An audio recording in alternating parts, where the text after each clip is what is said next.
Sasha Charnin Morrison. I'm based in New York, and Hank Wasiak asked me to send a little video on mentor wisdoms about marketing communications. And Hank is in many ways a bit of a mentor to me, just about how just to be a cool cat and how to get things done. I've been in fashion for 30 some odd years, and I'm still in fashion, which is great. But I wanted to send a video with these glasses because I think they make me look like I have something to say, and these rings. Just about how things have moved forward, have stalled, and what the future brings, because you are the future. And you've got to take all of this and move on with it and create newness in your unique voice. Okay, so one of the first question that Hank asked was, what will be the biggest challenge or challenges in marketing communications in the next 3 years? What will stay the same? Well, I have found with my husband, who is in social marketing, that it's really going to be up to you. You're going to make things happen. OTT. It's going to be on your own and over the top, and just not necessarily having to sit around and wait for the big networks to get back to you or the big brands to get back to you. You will be able to do your own thing. And I find that every 6 months it seems to change. You just have to do it. You just have to do whatever it is that you want to do. You can't sit around and overthink it. If you have an idea that you got to get out there, you do it. And there is failure at this stage of the game doesn't really exist. I mean, even if you work on something that doesn't get picked up, or a great idea, that because every idea of yours, of course, is the greatest idea that has ever been, and anybody who doesn't feel that way is an idiot. Okay. You have to think that way.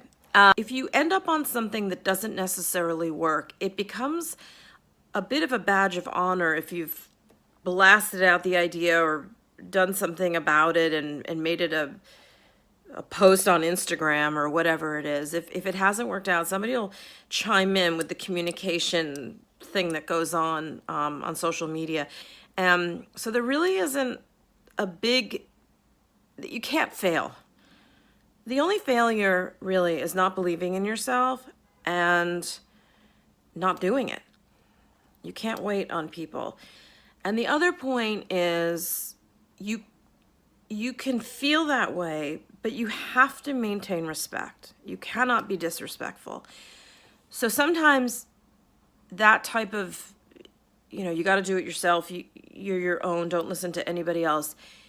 I mean, listen to what people say to you and take whatever you need from it, but don't be disrespectful about it. You have to kind of take what you can, get what you can. Bad things are good things are great things, and then just move on with it.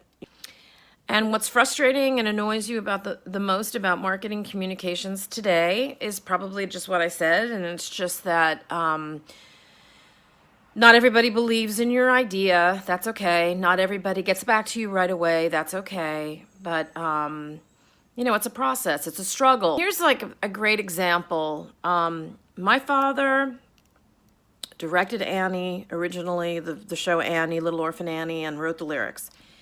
Everybody had told him in 1970 that it was a bad idea. Everyone. And it wasn't until 1976, 1977 that he actually got it up on its feet, on the stage, at a workshop production, and then in Washington, and then to Broadway. And still, 40 some odd years later, it's still, relevant. Had he ever listened to anyone, and then felt defeated, I mean, you wouldn't have a song called The Sun Will Come Out Tomorrow. You wouldn't have The Hard Knock Life. You wouldn't have all these things.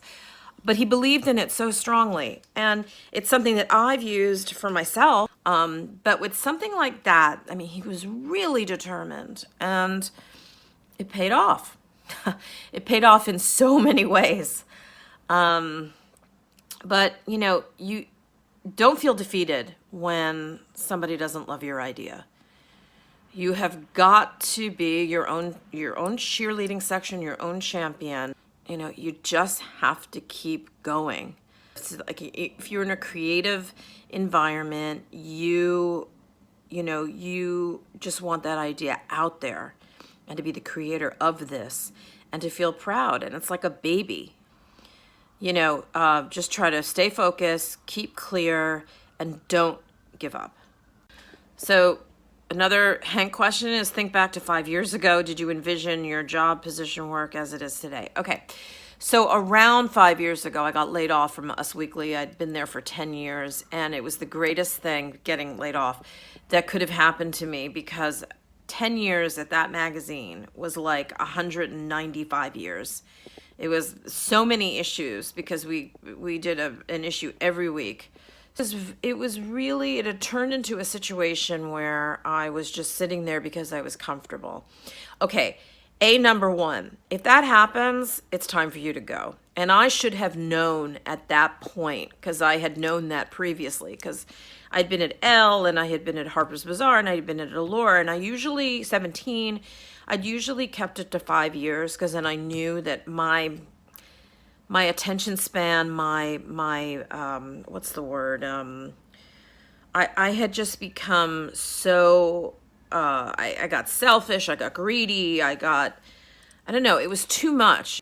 The second that I got laid off, everything was shut down. I didn't have to answer any emails because you're on call 24/7 at Us Weekly, at a tabloid. And it was such a nice thing to happen, because I had like 2 seconds to think about it, because that's what happens in that kind of world. You don't have any time to think. But I gained my life back, and I was able to hang out with my boys and you know, spend time with them, and really just see that there was an entire world that I had been missing being in that job. So that's why I think sometimes being in a job for a very long time today is not beneficial. But I couldn't be happier right now being a full-time freelance person, and then also I work at CBS Watch, which is a magazine that is put out by the CBS network. So I have managed to get back to an area that I love, entertainment. So I've been there for 4 years. And in order to get that, I needed to have what happened to me 5 years ago happen. And I'm much happier. And so I think sometimes you need that kind of like injection into your head to explore different kind of opportunities when you get to that, you know, that comfort level. That's just, you can't be comfortable in business. It just doesn't work. Another great question was, what excites you most about marketing communications today? Everything. I mean, there are no rules. You can do it. You can do a lot more than you could ever do before. And I think that, I mean, there were a lot of boundaries. There were a lot of things that, you know, you weren't able to do, but now you can.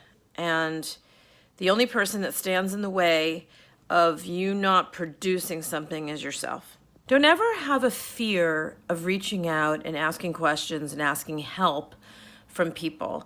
So Hank asks another question, which is, what's the most important business career lesson you've learned and how has it helped you?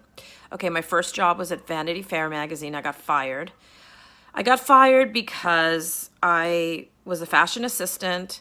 I felt like I knew everything. I was 21 years old, and I was too bright for my own good, which is what my boss, who I became friendly with later, told me. She was probably the worst boss that I ever had and the best, because I had to learn how to listen and how to chime in when it was appropriate, and how to deal with people and how to work with people. How I got fired was really kind of, I mean, it was horrendous when it happened, but I mean, it's not even horrendous. Okay, so we had been at odds, and you know, this is always a story. I had like 110 fever, which it was maybe like 104. And I had to deliver Christmas presents to designers from this woman who was the creative director of Vanity Fair. And we got into the car. So I'm, you know, my nose is going. I'm a complete mess. And we had dog biscuits that we were giving to Carolina Herrera. That was the present from my former boss, Marina. And I managed in my sickness to, I think I chipped the side of the dog biscuit. Okay, I get it now. But that was like the last straw because we had been at each other. So Carolina Herrera's dog biscuit chip got me fired from Vanity Fair. It's a great story. And sometimes when I go to Carolina Herrera, which I have done, I remind them that that happened. It's a great story. You have to learn. You have to listen. You don't know everything. You really just focus, listen, and learn. And I wish that I had kept it together and stayed at Vanity Fair because I'd worked with, there were brilliant people there. And because I was so in my cloud of chaos about me, you know, which is like, I guess it was like 1986. I was a pioneer. I was a narcissist pioneer. Not such a great label, but it's a funny thing to say. And sometimes you have to go through the shit in order to get the golden ring.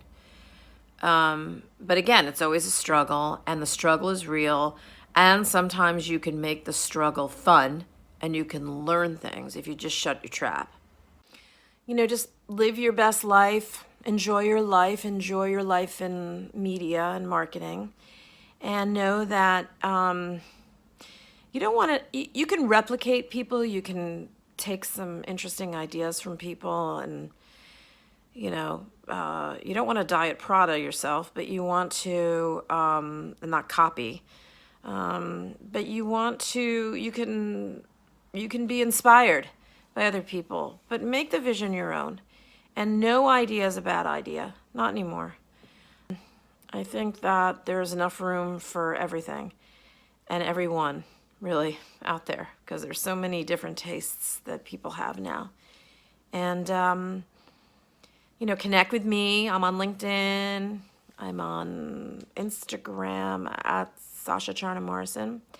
I'm on Twitter. And just always remember again that it's not worth it unless it's a challenge. And, you know, never give up on a bad idea.